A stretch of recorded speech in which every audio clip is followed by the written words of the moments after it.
Então, vamos lá. Agora, a gente então vai falar da oxirose ou enterobiase, né? Essa é uma doença que acomete, na maior parte dos casos, as crianças. Então, uma infecção que acomete mais crianças do que adulto, tá? Então, ela é uma infecção intestinal. Essa doença, ela pode prosseguir durante o seu desenvolvimento assintomática ou apresentar como característica principal ou como sintoma principal a coceira na região retal. Então, frequentemente, no período da noite, quem está contaminado por esse verme vai ter muita coceira na região anal. E o que isso vai causar daí? Vai causar irritabilidade, vai causar desconforto e vai ter um sono perturbado. Porque se você tem coceira, muita coceira, você vai ter perturbação durante o sono, né? E quando coça ao redor do ano, esse ato de coçar pode provocar infecções secundárias nessa região anal, tá? Além disso, como é um verme que fica nessa região final do sistema digestório, então ele fica ali na parte do reto, ele ainda pode provocar congestão na região retal anal. Então ele pode ainda obstruir essa região. Quando acontece isso, um sintoma que é bastante frequente acontecer nos casos mais graves são pontos hemorrágicos. Então, pode acontecer pontos de hemorragia nessa região do reto, bem próximo do ânus, tá? Nessa região aí, quem que vai estar lá mais frequentemente? As fêmeas adultas. Por que as fêmeas adultas que vão estar nessa região? Porque ali elas vão estar fazendo a postura dos ovos. Então, elas vão estar nessa região anal, porque elas fazem a postura dos ovos e esses ovos já vão estar ali pronto para infectar um novo indivíduo ou mesmo fazer a autoinfestação, porque quando coça, carrega ovo para dentro, debaixo da unha, se coloca na boca, vai estar reinfestando o aparelho digestivo de novo, tá? Nós vamos ter alguns sintomas bem característicos, que é a coceira, mas pode aparecer outros sintomas aí que são registrados com menor frequência, como é o caso de vômitos, dor abdominal, às vezes pode apresentar fezes com sangue, se apresentar aqueles pontos hemorrágicos, as fezes podem ter sangue, e pode aparecer ainda infecções como vulvovaginite, ou seja, essa região toda ali da parte retal vai ficar irritada e pode infectar também a região vaginal, pode provocar irritações na vulva, tá? Ainda pode aparecer esporadicamente, tá? Cistos no sistema porta-hepático, aqui na parte do fígado, pâncreas, rins, tá? Então, essa doença, ela vai estar fazendo um estrago bem grande se não for tratado a tempo. Mas, normalmente, ela é tratada a tempo porque a coceira que ela provoca é tão irritativa, que a pessoa fica perturbada. Ela fica totalmente perturbada. Ela não consegue fazer quase nada. Ela está sempre querendo coçar. Então, acaba tendo um tratamento. Esse vermezinho, então, é conhecido como, cientificamente, como o Enterobius vermicularis. Ele é um vermezinho bem pequenininho e o macho tem a cauda bifurcada, como a gente já viu lá atrás na lombriga. Lembra que eu falei que a lombriga fêmea ela era retinha, retilínea, enquanto que o macho tinha uma caudinha bifurcada, né? Nós temos aí como hospedeiro o homem. Então, nós temos uma doença agora com um ciclo monoxênico, né? A Ana Laura que tinha perguntado a diferença de um do outro. Então, o hospedeiro dessa doença é o homem. Nós temos um ciclo, então, monoxênico. Vamos falar, então, das vias de transmissão. Então, nós temos 3 vias de transmissão. Transmissão direta, transmissão indireta e a retroinfestação. Vamos lá. Como que vai acontecer, então, a transmissão que a gente considera transmissão direta? Do ânus para a cavidade oral, através dos dedos. Então, principalmente as crianças, tá? Quando elas têm essa fase oral, que tudo vai para a boca. Elas coçam a cavidade anal. Os vermes dessa doença faz a postura dos ovos na região anal.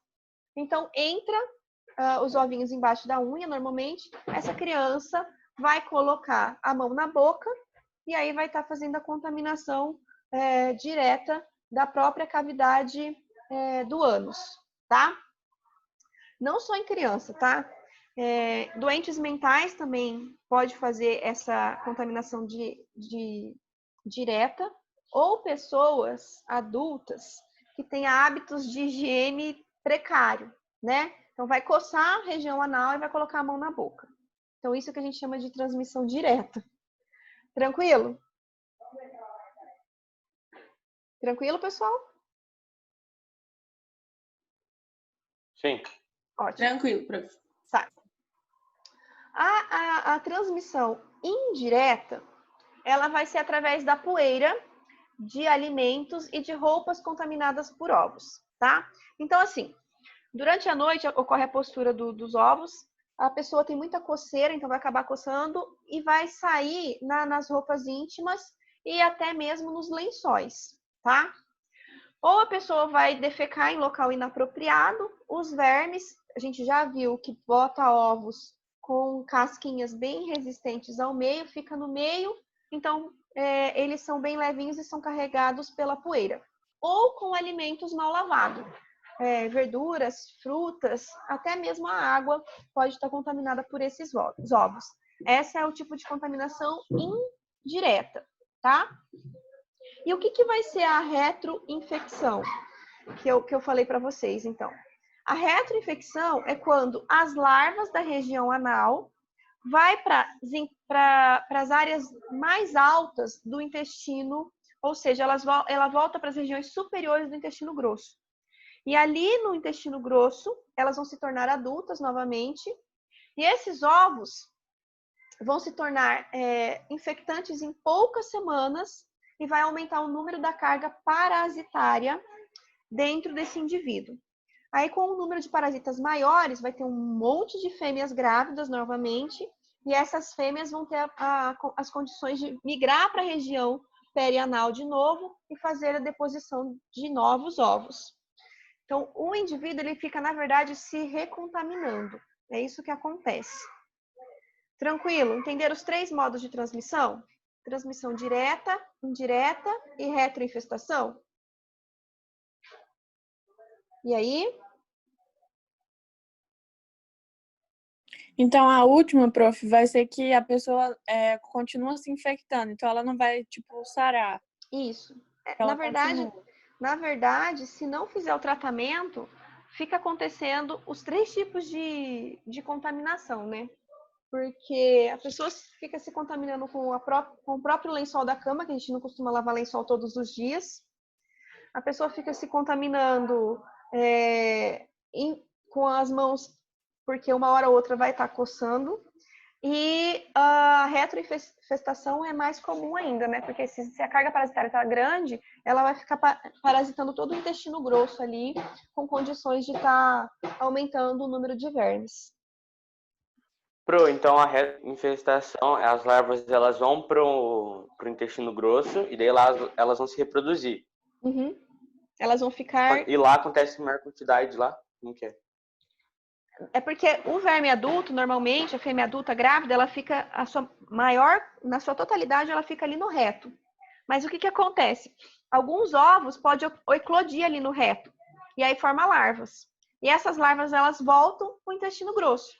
Aí no intestino grosso, elas atingem a fase adulta, se reproduzem, botam alguns ovos ali, e essas larvas eclodem ali, atingem a maturidade sexual, e aí volta para o intestino para a região anal. Então, o fluxo ali parasitário, ele fica muito maior na retroinfestação. Tranquilo? Entendi. Tá. Então, vamos falar agora do período de incubação. Esse ciclo ele tem um período de incubação, tá? O ciclo de vida, então, desse parasita, ele vai durar, em média, de 2 a 6 semanas, tá? Os sintomas começam a aparecer quando a gente já tem um grande número de vermes adultos. Então, precisa ter várias infecções sucessivas para que ocorra a sintomatologia. Então, a partir da infecção inicial, precisa ter várias retroinfecções, várias retroinfestações para começar a aparecer os sintomas. Então, por isso que de início ela é totalmente assintomática, porque precisa de um número grande de vermes para que ocorra os sintomas. Então, a gente tem um período de incubação aí que vai de 2 a 6 semanas em média, tá? Aí depois nós temos o que a gente chama de período de transmissibilidade, que é quando as fêmeas já estão grávidas e elas começam a botar os ovos e elas se tornam infectantes, tá? Essas fêmeas grávidas, então, elas expulsam os ovos da pele ali do perianal, que vai permanecer infectantes de 1 a 2 semanas fora do hospedeiro. Então, se esse ovo da larva foi expulso e está lá na cama, ele pode ficar infectando outras pessoas até 2 semanas. Ou se essa pessoa colocou os ovos no meio, até 2 semanas esse ovo está viável para contaminação, tá? Então, esses ovinhos aí, ele tem uma durabilidade de 1 a 2 semanas fora do corpo do hospedeiro. E aí a gente tem o que a gente chama de complicações desses vermes. O que pode acontecer de complicação? As vulvovaginites, que são inflamações na região da vagina, na parte externa, na vulva, mas ela pode adentrar e fazer a inflamação dentro da vagina mesmo, tá? Granulomas pelvianos. O que são esses granulomas?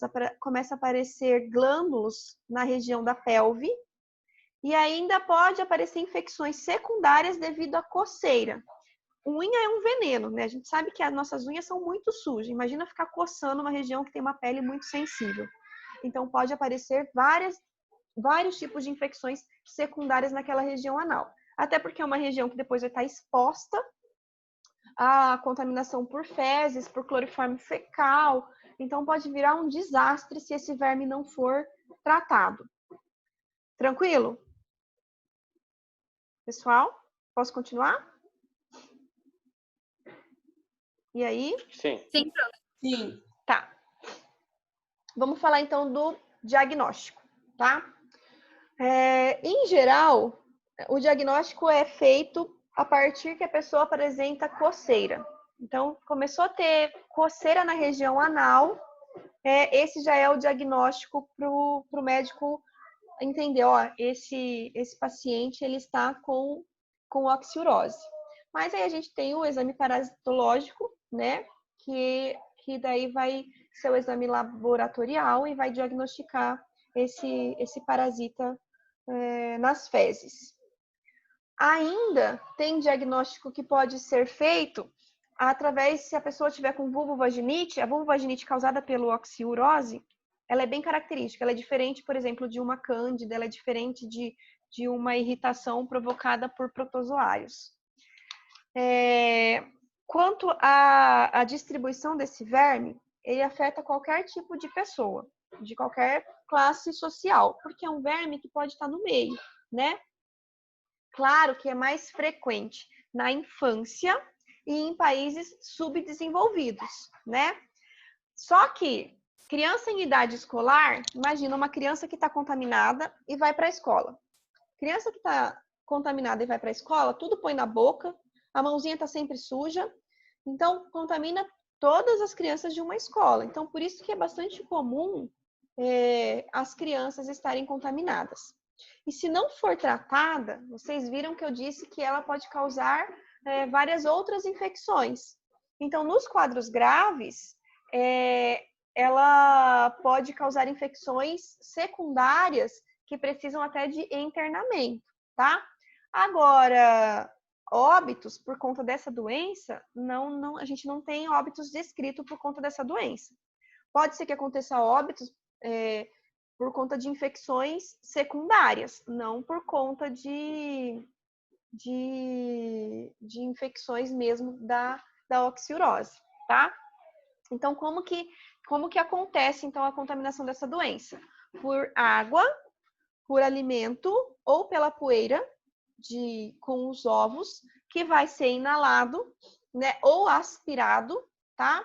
E aí, esse verme vai passar por todo o trato digestório, vai chegar lá no intestino, onde as larvas tornam-se adulto, faz a reprodução, os vermes adultos, as fêmeas adultas, migram para a região perianal, onde elas vão fazer a postura dos ovos. Esses ovos são expulsos para a região anal, e aí eles vão estar contaminando o meio. Além de que esses indivíduos saem também com as fezes para o ambiente. Pessoal, tranquilo? Dúvidas? Tranquilo, prof. Então, vamos falar só das medidas de controle, né? Primeiro, hábitos de higiene particular, né? Então, a gente tem que ter hábitos de higiene pessoal bastante rigorosos. Lavar a mão antes e depois das refeições, depois do uso do vaso sanitário, evitar não pegar alimentos caso coloque a mão nas regiões que está com coceira, manter as unhas bem curtinhas, né? Evitar coçar a região anal, eliminar as fontes de infecção, assim, se o paciente está contaminado, trocar a roupa de cama diariamente e fazer o tratamento com medicamento. Tem medicamento bem específico para esse verme, tá? Inclusive o Anita é um medicamento que mata esse vermezinho aí, com bastante facilidade. Certo? Tranquilo, pessoal? Sim. Bom, então, ó, o que eu vou fazer agora? Eu vou subir essas aulas lá para a plataforma. E aí eu vou dar esse tempinho aí, falta 15 minutos, para vocês fazerem o módulo 96, tá? E aí os resuminhos, quem não entregou ainda, quem vai colocando em ordem de todas as doenças e vai postando para mim lá na plataforma antes de acabar o final de semana, tá, gente? Combinado? A senhora vai abrir só um lugar para colocar só o resumo ou junto com as tarefas? Não, eu vou colocar um lá, resuminho, e daí um para o módulo 96. Ok. Tá bom? Porque se a senhora explicação ia falar só para não marcar como corrigida, que aí dá para alterar. Então, daí não tem problema. Beleza? Aí depois do intervalo eu chamo vocês pra gente fazer química. Beleza. Ok. Beleza. Então tá bom. Até daqui a pouco.